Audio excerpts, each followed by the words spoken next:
Hello everyone, welcome to my YouTube channel. तो आज हम गाइटन एंड हॉल के चैप्टर नंबर 1 का एक और टॉपिक स्टार्ट कर रहे हैं जिसका नाम है homeostatic mechanisms of the major functional systems. तो इसमें सबसे पहले होम्योस्टेसिस के बारे में बताया गया है। The term homeostasis is used by physiologist to mean maintenance of nearly constant conditions in the internal environment. इसका मतलब ये है कि आपकी बॉडी के बाहर जो भी चेंज आ रहा हो, मतलब टेम्परेचर इंक्रीज हो रहा हो या डिक्रीज हो रहा हो, गर्मी हो रही हो या सर्दी हो रही हो, लेकिन आपकी बॉडी जो टेम्परेचर मेंटेन रखती है वो होता है 37 डिग्री सेंटीग्रेड। इससे ज़्यादा या कम नहीं होता। ठीक है, मतलब ये है कि हमारा जो इंटरनल एनवायरनमेंट है बॉडी का वो नियरली कांस्टेंट ही रहता है। इसका मतलब ये है कि हम इंटरनल एनवायरनमेंट को नियरली कांस्टेंट कंडीशंस में रखते हैं। मतलब इंटरनल एनवायरनमेंट का मतलब क्या है? Extracellular fluid. Extra cellular fluid को हम नियरली कांस्टेंट कंडीशंस में रखते हैं। जैसे ये मैं आपको दिखाती हूँ, टेबल है।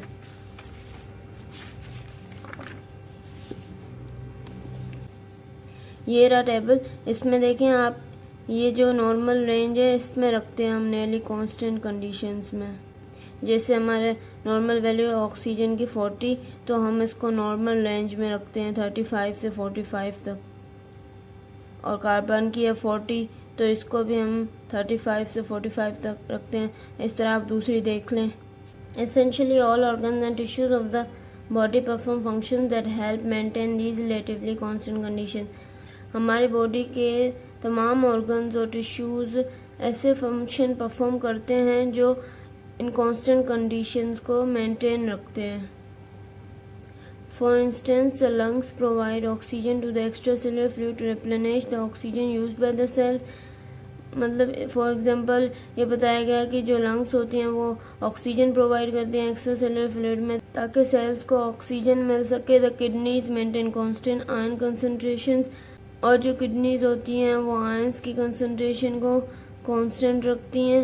And the gastro intestinal system provides nutrients, और जो हमारा जीआईटी का सिस्टम होता है वो हमें न्यूट्रिएंट्स प्रोवाइड करता है। A large segment of this text is concern with the manner in which each organ or tissue contributes to homeostasis. To begin this discussion, the different functional systems of the body and their contributions to homeostasis are outlined in this chapter.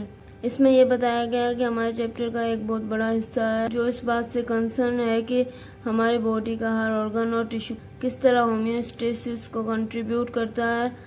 और इस discussion को start करने से पहले हम different जो हमारे body के फंक्शनल सिस्टम्स हैं उनको स्टडी करेंगे एंड देयर कंट्रीब्यूशन, और जो उनकी कंट्रीब्यूशंस हैं होम्योस्टेसिस से उसको भी आउटलाइन किया गया है, उसको भी डिस्कस करेंगे। Then we briefly outline the basic theory of the body's control systems that allow the functional systems to operate in support of one another. और इसके बाद हम ब्रीफली आउटलाइन करेंगे बॉडी के कंट्रोल सिस्टम्स की थ्योरी को। ठीक है। Extracellular fluid transport and mixing system, the blood circulatory system. Extracellular fluid is transported through all parts of the body in 2 stages. Extra cellular fluid जो हमारी body में होता है वो हमारे बॉडी के तमाम पार्ट से 2 स्टेजेस में ट्रांसपोर्ट होता है। The first stage is movement of blood through the body in the blood vessels, and the second is movement of fluid between the blood capillaries and the intercellular spaces between the tissue cells. जो पहला stage है उसमें blood move करता है body से, blood vessels में आता है, ब्लड वेसल्स में, कैपिलरीज में। और जो दूसरा है उसमें फ्लूइड ब्लड कैपिलरीज से इंटरसेल्युलर स्पेसेस में जाता है जो टिश्यू सेल्स के दरमियान होती हैं, इंटरसेल्युलर स्पेसेस। मैं आपको एक डायग्राम से समझाती हूँ। ठीक है, ये रही डायग्राम। ये आर्टीरियल है, ये वेन्यूल है, ये कैपिलरीज हैं, ये टिश्यूज़ हैं। ठीक है, पहले स्टेज में क्या होता है कि जो ब्लड है पूरी बॉडी से ब्लड वेसल्स में आता है। ठीक है, फिर वहाँ से वो कैपिलरीज में जाता है, वहाँ पे दूसरा स्टेज स्टार्ट होता है। कैपिलरीज में क्या होता है कि जो हमारे ब्लड में जो एक्स्ट्रा सेल्यूलर फ्लूइड था ना ब्लड प्लाज्मा की सूरत में, उसमें से कुछ फ्लूइड जो है वो टिश्यूज़ के दरमियान जो इंटरसेल्यूलर स्पेसेस है वहाँ पे आ जाता है। ये जो इंटरसेल्यूलर स्पेसेस हैं यहाँ पे आ जाता है, ठीक है। अब मैं आपको इस डायग्राम से भी समझाती हूँ। ये आर्टीरियल है, ये वेन्यूल है, ये कैपिलरीज हैं, ये टिश्यू है, ठीक है। जो पहला स्टेप क्या होता है कि पहले स्टेज में जो हमारी बॉडी में ब्लड होता है वो ब्लड वेसल्स में आता है, ठीक है। यहाँ से आता है, ब्लड वेसल्स में आता है, फिर यहाँ से वो कैपिलरीज में आता है। कैपिलरीज में आपको पता है कि एक्सचेंज होता है वेस्ट प्रोडक्ट्स का और न्यूट्रिएंट्स का। यहाँ पे जो दूसरा स्टेज स्टार्ट होता है, यहाँ पे जो हमारा जो ब्लड है उसमें हमारा extra cellular fluid blood plasma की सूरत में होता है। वहाँ से कुछ extra cellular fluid in interstitial spaces में आ जाता है, इंटरसेलुलर स्पेसेस में जो टिश्यू के दरमियान होती है इनमें आ जाता है। तो इस तरह ये एक्स्ट्रा सेलुलर फ्लूइड ट्रांसपोर्ट करता है। Figure 1 shows the overall circulation of blood. ये वाली फिगर है, ये वाली, इसमें जो ओवरऑल सर्कुलेशन होती है ब्लड की वो बताई गई है। All the blood in the circulation traverses the entire circulatory circuit an average of once each time when the body is at rest and as many as 6 times each minute when a person is extremely active. जब हम resting condition में होते हैं या हमारी body rest में होती है तो हमारा जो ब्लड है पूरी बॉडी में वो सर्कुलेटरी सर्किट से 1 मिनट में 1 बार गुजरता है। और जब हम एक्सट्रीमली एक्टिव होते हैं, मतलब अगर हम एक्सरसाइज कर रहे हैं, तो हमारी बॉडी में जो ब्लड है वो 1 मिनट में 6 बार गुजरता है हमारे सर्कुलेटरी सर्किट से।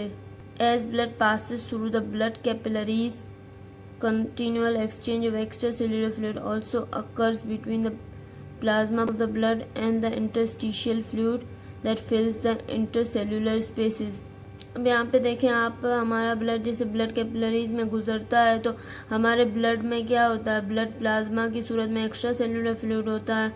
तो वो यहाँ से गुजर के, कैपिलरीज से गुजर के हमारे जो टिश्यूज़ हैं उनके बीच में जो स्पेसेस होती हैं जिन्हें हम इंटरसेल्यूलर स्पेसेस कहते हैं उनके दरमियान आ जाता है और फिर इंटरसेल्यूलर स्पेसेस से फिर कैपिलरीज में जाता है। इस तरह ये एक्सचेंज चलता रहता है।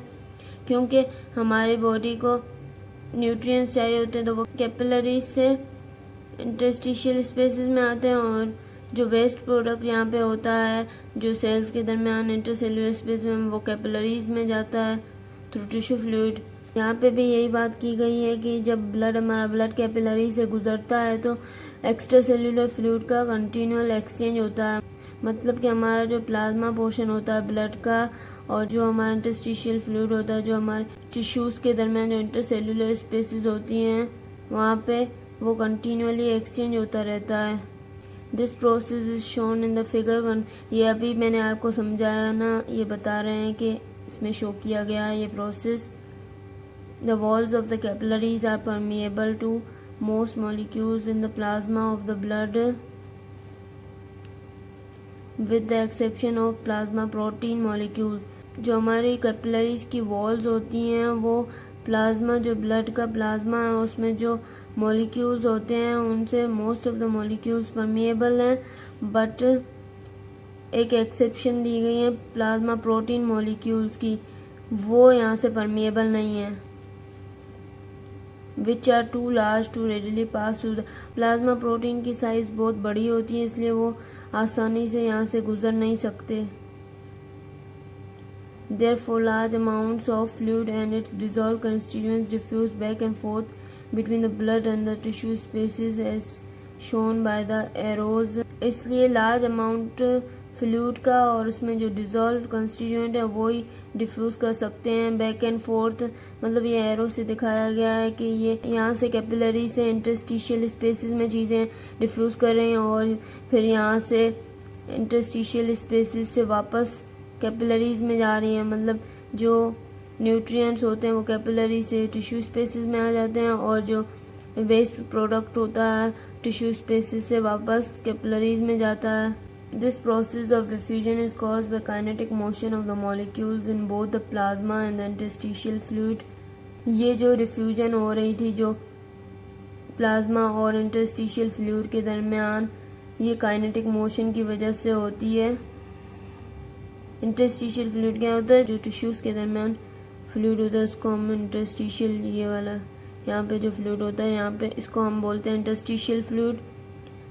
That is the fluid and dissolved molecules are continually moving and bouncing in all directions within the plasma and the fluid in the intercellular spaces as well as through the capillary pores। इसमें ये बताया गया है कि जो fluid होता है, जो डिजॉल्व मॉलिक्यूल्स होते हैं वो कंटिन्यूसली मूव कर रहे होते हैं या बाउंस कर रहे होते हैं ऑल डायरेक्शंस में प्लाज्मा के अंदर, और फ्लूइड जो होता है इंटरसेल्युलर स्पेसेस में, और जो कैपिलरीज के पोर्स होते हैं उसके थ्रू भी। Few cells are located more than 50 micrometers from a capillary which ensures diffusion of almost any substance from the capillary to the cell within a few seconds। इसमें ये बता रहे हैं कि कैपिलरी जो है वो बहुत ज़्यादा फैली हुई होती हैं, बहुत ज़्यादा एक्सटेंसिव होती हैं कि अगर सेल 50 माइक्रोमीटर भी दूर होना तो वहाँ पे भी कैपिलरी होती है और वहाँ से भी इतनी आसानी से डिफ्यूजन हो जाती है। अगर हमारे सेल्स को कोई न्यूट्रिएंट चाहिए होता है या कोई सब्सटेंस चाहिए होता है तो वो with in a few second वो कैपिलरी से डिफ्यूज करके सेल में आ जाता है। Thus, the extracellular fluid everywhere in the body, both that of the plasma and that of the interstitial fluid, जो हमारा extracellular fluid होता है जो ब्लड में प्लाज्मा की सूरत में होता है, और जो टिश्यूज़ के दरमियान जो इंटरस्टिशियल स्पेसेस होती हैं वहाँ पे भी जो इंटरस्टिशियल फ्लूइड होता है वो कंटिन्यूअली दोनों मिक्स होते रहते हैं, इसलिए thereby maintaining homogeneity of the extracellular fluid throughout the body. क्योंकि ये दोनों मिक्स होते रहते हैं तो बॉडी में एक्स्ट्रा सेल्युलर फ्लूइड जो है वो सेम होता है थ्रू आउट द बॉडी, उसकी होमोजेनिटी मेंटेन रहती है।